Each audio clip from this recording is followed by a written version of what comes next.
Chief election commissioner और दीगर 4 जो इलेक्शन कमीशन के मेंबरान हैं उनके खिलाफ पाकिस्तान तहरीक इंसाफ की तरफ से सुप्रीम जुडिशल काउंसिल में एक रेफरेंस दायर किया गया है अली जफर साहब की वसातत से, और जिसमें ये कहा गया है कि इलेक्शन कमीशन बहुत सारे इल्ज़ामात हैं जो कि देखते भी रहे हैं हम, जो कि रिपोर्ट भी होते रहे हैं मामलात के, ख़ास तौर पर इलेक्शन से पहले जो सलूक रवा रखा गया पाकिस्तान तहरीक इंसाफ के साथ और उनको इलेक्शंस के लिए कैनवसिंग नहीं करने दी गई, इलेक्शन कमीशन ने देखा। अब मीडिया ब्लैकआउट किया गया, इलेक्शन कमीशन ने देखा। सेकेंडर प्रपोजल उठाए गए, इलेक्शन कमीशन ने देखा। आरओज़ का क्या मामला था, क्या सलूक था, वो इलेक्शन कमीशन, मतलब एक there is a plethora of accusations, एक बहुत बड़ी लिस्ट है, फहरिस्त है जो कि खिलाफ है चीफ इलेक्शन कमिश्नर और 4 सूबाई इलेक्शन कमिश्नर्स के। हमारे साथ नईम हैदर पंजोता साहब मौजूद हैं, पाकिस्तान तहरीक इंसाफ के रहनुमा हैं, लॉयर भी हैं। बहुत शुक्रिया पंजोता साहब, आपने वक्त दिया है। सर सबसे पहले तो ये बताइएगा कि रेफरेंस तो आपका तगड़ा है और जो एक्यूजेशंस हैं उसके अंदर वो भी बिल्कुल सबको पता ही है, सबके सामने ही वो मामला चलते रहे, लेकिन उसमें सबसे इंपॉर्टेंट चीज़ ये है, ये टेकअप हो जाएगा आपके ख्याल के अंदर ये रेफरेंस? सबसे इंपॉर्टेंट बात तो ये है ना, वो वहीं पे काउंसिल में ही ना पड़ा रह जाए। देखिए बहुत शुक्रिया, बड़ी नवाज़िश आपने मौका दिया। देखिए जो इलेक्शन कमीशन ने सारे माहौल के अंदर, सारे इलेक्शन के अंदर जो इन्होंने जो फ्री एंड फेयर इलेक्शन करवाने थे वो उन्होंने नहीं करवाए, चाहे वो आरओज़ लेने हो इंतजामिया से, या उन्होंने बल्ले का निशान लेना हो, या एक पार्टी से पेपर छीने जा रहे हों, या जानबूझकर पेपर हमारी रिजेक्ट किए जा रहे हों।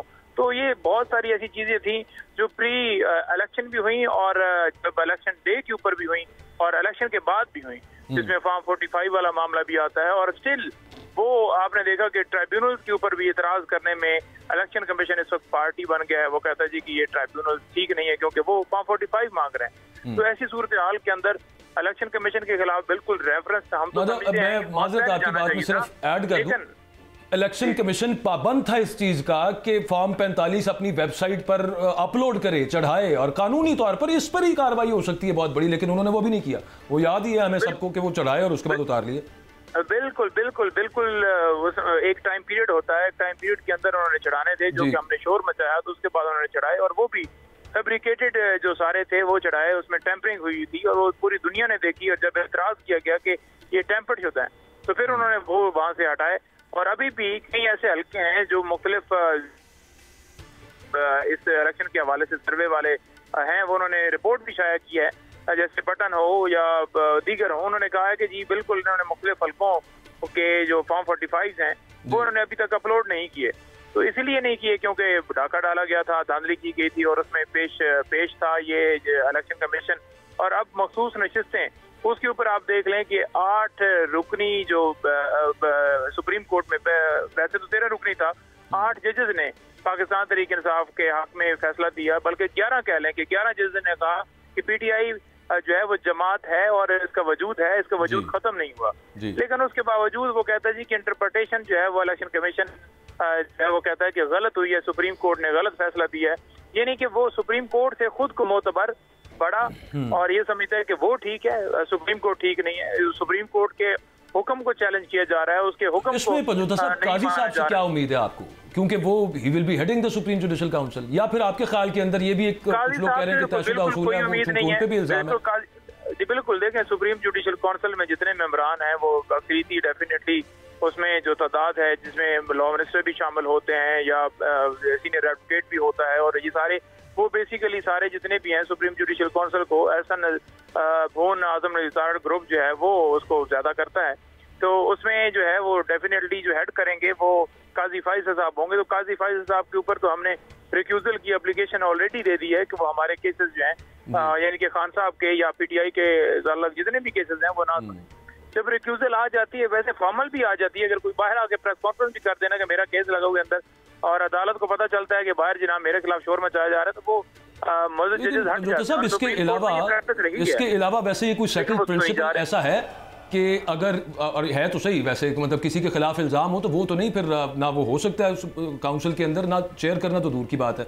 काजी साहब के ऊपर भी तो इस रेफरेंस के अंदर इल्जाम है। आप देखें सर, आप सबसे पहले अगर आप देखें ना तो आइन का आर्टिकल 10 बड़ा वाज़ेह है, फेयर ट्रायल का, जो हर एक शख्स को हक देता है, मौका देता है। तो फेयर ट्रायल के अंदर ही ये आ जाता है। बाकी तो चीजें बाद में आ गई ना कि सुप्रीम कोर्ट जो है उसके ऊपर कितना बाइंडिंग है कि वो कोई इतराज करता है उसको इम्प्लीमेंट करे ना करे।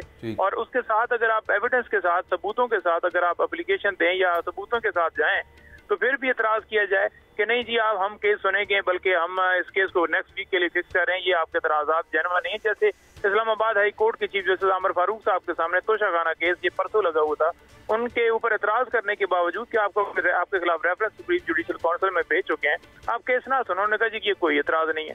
ये नहीं कि जो बंदा खुद जानता भी हो कि मैं ऐसा कर रहा हूँ तो वो डेफिनेटली ऐसे ही कहेगा कि मैं तो बिल्कुल जो है ये ठीक कर रहा हूँ और ये एतराज जेन्युइन नहीं है। और चीफ इलेक्शन कमिश्नर को इस्तीफे देने चाहिए, इनके खिलाफ आर्टिकल 6 लगने चाहिए। और बाकी दोनों जो chief justice Islamabad high court हैं या चीफ जस्टिस काजी फाइज हैं, इन दोनों को केसेस से खुद को अलहदा करना चाहिए। ये मॉरली भी बनता है और किसी को फेयर ट्रायल के हवाले से भी बनता है। और इस पाकिस्तान में जमहूरियत को भी अगर आपने बचाना है या समझते हैं कि मुल्क के अंदर जो है वो मुल्क कानून और आईन के मुताबिक चले, तो इन्हें हटना होगा और हटना चाहिए। और हम इसके लिए भरपूर आवाज उठाते रहेंगे। कताकलामी की माफी चाहता हूं नईम भाई, आपने कहा कि इलेक्शन कमीशन पर आर्टिकल 6 लगना चाहिए जबकि काजी फाइजा को केसों से हट देना चाहिए। मैं पूछना आपसे ये चाहता हूं कि इन दोनों बातों के बाद इमरान खान की रिहाई के इम्कानात, हाउ इट पॉसिबल सर? देखिए पहली बात तो ये है ना जी कि इमरान खान के रिहाई के बाद जो है अगर हम वो नाइंसाफियां करें और हम उनके ऊपर एतराज ना करें तो फिर कौन से वो माहौल बन रहा था या फिर कौन सा ऐसा डिसीजन दिया जा रहा था? वो कैसे गिरफ्तारी करवाई है कि तोशाखाना केस के अंदर जो नोटिस थे उनको हमने चैलेंज किया हुआ था। तो वो पिटीशन जो है खान साहब और बीबी साहबा की 5 दफा लगाने के बाद कभी बेंच अवेलेबल नहीं है, मुख्तलिफ बहानों से वो डिले किया गया। उधर से उन्होंने जाकर गिरफ्तारी डाल दी। अदालत भी जो एहतसाब अदालत भी उसमें इन्वॉल्व थी, जिन्होंने प्री रेस्ट बेल्स के ऊपर जानबूझकर नोटिस की, हालांकि वो प्री रेस्ट बेल्स उस टाइम ही दे सकते थे। तो फिर ऐसी सारी सूरत हाल के बाद अगर आपको लगे कि आपको इंसाफ मिल ही नहीं सकता तो आप तो फिर नहीं भाई, आप तो कोर्ट में बहुत ज्यादा पेश होते हैं और आपको इल्म भी होगा इन हालात में इमरान खान की रिहाई कब तक मुमकिन है? देखिए इन हालात में मैं समझता हूँ कि रिहाई उस वक्त मुमकिन है जब किसी इदारे का सरबराह जो है वो इंसाफ करने वाला होगा, वो रूल ऑफ लॉ के ऊपर खड़े होगा। चाहे वो कौन से इदारे का सरबराह इंसाफ करने वाला होगा? किसकी बात कर रहे हैं, जरा वाज़ेह कीजिए। मेरा ख्याल है जस्टिस मंसूर अली शाह की बात कर रहे हैं कि काजी साहब के बाद उन्होंने आना है।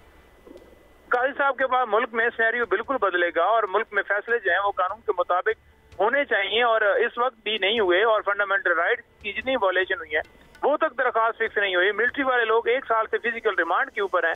8 फरवरी को डाका डाला गया, उस पिटीशन के ऊपर समाअत नहीं हुई। तो ये सारी पिटीशन भी लगेंगी और इसमें जो है वो हम देख रहे हैं कि जो ये जाएंगे फिर उसके बाद मेरा ख्याल में मंसूर साहब जो है अगर मुल्क को आइन के मुताबिक चलाना चाहते हुए तो वो जरूर इसकी सुनवाई करेंगे और फिर कोई बेहतरी हो सकती है। नहीं भाई, वैसे ये बड़ी बदकिस्मती की बात है। ओवरऑल एज अ पाकिस्तान ये बात कर रहा हूँ कि चीफ जस्टिस ऑफ पाकिस्तान से एक इतनी बड़ी सियासी जमात को कोई उम्मीद बाकी ही नहीं रही बिल्कुल। मतलब ठीक है, शिकायतें तो अपनी जगह पे होती हैं, लेकिन अभी थोड़ा सा जो उनका टेन्योर बाकी है उसमें कम अज़ कम ये हो जाए कि यार अब कुछ कर लें। आप तो उस उम्मीद से भी बेजारी का इजहार कर रहे हैं। Anyways, thank you very much for your time.